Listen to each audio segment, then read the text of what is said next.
In today's video, I will discuss ship stability, one of the most important principles in ship operations. We will explore the principles and mechanics that govern how these giant steel ships stay afloat in the water.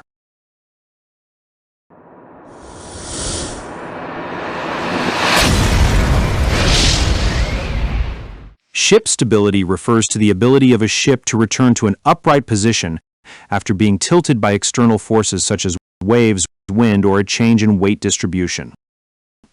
But before proceeding further, let us first recall the law of flotation. A solid body floats in a fluid if the mass density of the body is less than that of the fluid, such as wood, an ice cube, and plastic.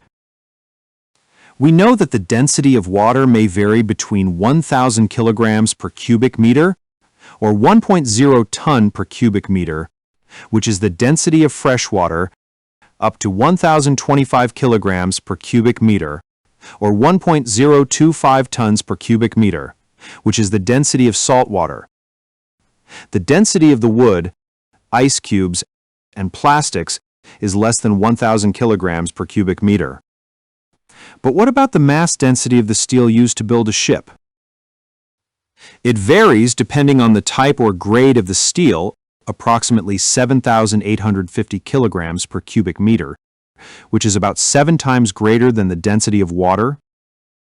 So what are the principles behind why the ship can still float in the water even though it is made up of materials with much greater density? The answer lies in Archimedes' Principle. Archimedes' Principle states that an object submerged in a fluid experiences an upward buoyant force equal to the weight of the fluid it displaces. Another reason is that, even though the density of steel is much higher than that of water, a ship as a whole is not made entirely of steel. A significant portion of the ship's internal volume is occupied by air, which has a very low density. Now, when a ship is placed in the water, it is acted upon by two forces. A vertical downward force, known as the gravitational force, GF, which is equivalent to the weight of the ship, denoted by capital letter W. This force acts vertically downward through the center of gravity, G. Next is the vertical upward force known as buoyancy force, BF, which is equal to the weight of the water displaced by the immersed portion of the ship. This force acts vertically upward through the centroid of the displaced volume of water, called the center of buoyancy, denoted by capital letter B. Now, for a floating body, in this case a ship, to be in equilibrium or remain stable, these two forces must be equal in magnitude and act in opposite directions. In other words, the buoyant force acting vertically upward through the center of buoyancy must be equal to the weight of the ship acting vertically downward through the center of gravity. The center of gravity and buoyancy should be on the same vertical line along the ship's center line. Now, if the ship is heeled to some angle due to external forces such as waves or wind, the center of gravity will remain in the same position as long as there is no shift of cargo or weight within the ship. But the center of buoyancy will move to the low side of the ship because the volume displaced is larger on the low side, causing the center of buoyancy to shift from point B to B1. The buoyancy force will now be acting vertically upward through the new center of buoyancy, which is at B1. In contrast, the gravitational force will act through the original point of the center of gravity. Both forces create a couple moment called the righting moment, which will bring the ship back to its upright position. The point of intersection of the upward vertical line of force through the new center of buoyancy, B1, and the center line is called the metacenter or transverse metacenter, denoted by capital M.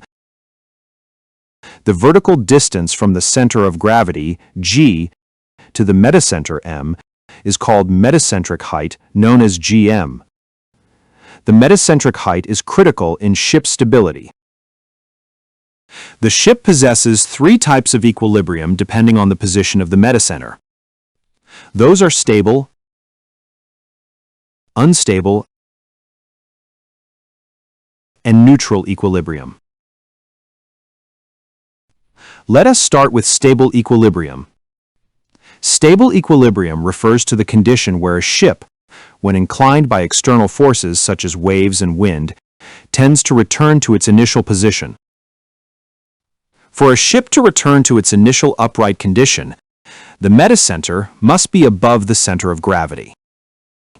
In this case, the initial transverse metacentric height, GM, is positive, and a righting arm or righting lever known as GZ is created.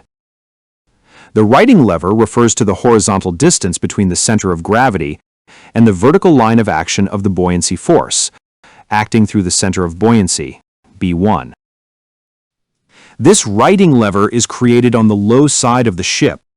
Thus, it produces a restoring moment, known as the righting moment, which tries to return the ship to its initial upright condition. The righting moment at any angle of heel is the instantaneous value of the ship's ability to return to its upright condition, measured in tons-meters. We can calculate the value of metacentric height, or GM, righting lever, or GZ, and righting moment using these formulas. But I will make a separate video for these calculations. I have already made a video on how to calculate the metacentric height. If you want to see the full details, kindly check the link in the description below. Next is the unstable equilibrium. Unstable equilibrium refers to the condition where a ship, when inclined at a small angle by external forces, tends to heel further, rather than to return to its initial upright position. For this to occur, the center of gravity is above metacenter. In this case, the initial transverse metacentric height, or GM, is negative. An arm or lever was created on the high side of the ship. But instead of the righting lever, a capsizing lever was created. The forces acting on the ship create a capsizing moment, formed by the buoyancy force acting at the center of buoyancy and the weight of the ship acting at the center of gravity, which tends to cause the ship to heel further to the low side, which may result in capsizing. But remember that a ship with a small negative initial metacentric height, or having a small GM, may not necessarily capsize. Let us examine carefully the movement of two forces in this condition. When a ship has a negative metacentric height, it tends to heel, or tilt to one side, until it reaches a position where the buoyant force acts vertically above the center of gravity. At this moment, the ship will stop tilting, and she will remain in this position if there is no external force acting on her. The capsizing moment disappeared and the ship did not capsize, but remained in an inclined position. In this condition, the ship is in neutral equilibrium. Neutral equilibrium refers to the condition where a ship, when heeled or tilted to one side, neither tends to return to its upright position, nor continues to heel further. In other words, the ship remains in the heeled position without any restoring or overturning moments acting on it, because the metacenter coincides with the center of gravity. No righting lever was created, so the righting moment is zero. If there are no external forces applied to the ship, she will remain inclined at some angle. This angle is what we call the angle of loll. The angle of loll refers to the angle at which a vessel will come to rest in still water when it is heeled over to one side. If the ship is heeled beyond the angle of loll, the center of buoyancy moves further to the low side, thus creating a righting lever and righting moment to bring the ship at an angle of loll. In this condition, we can see that the ship will oscillate about the angle of loll instead of her upright position. The angle of loll may occur on either port or starboard, depending on the external forces applied. If the center of buoyancy does not move far enough under the center of gravity, the ship will capsize. To avoid this condition, always keep the ship's center of gravity below the metacenter to be in a stable condition. I have made a separate video about the movement of the ship's center of gravity. Kindly check the link in the description. That's all for now. I hope you found this video helpful. Thank you for watching. See you on my next video, and bye for now.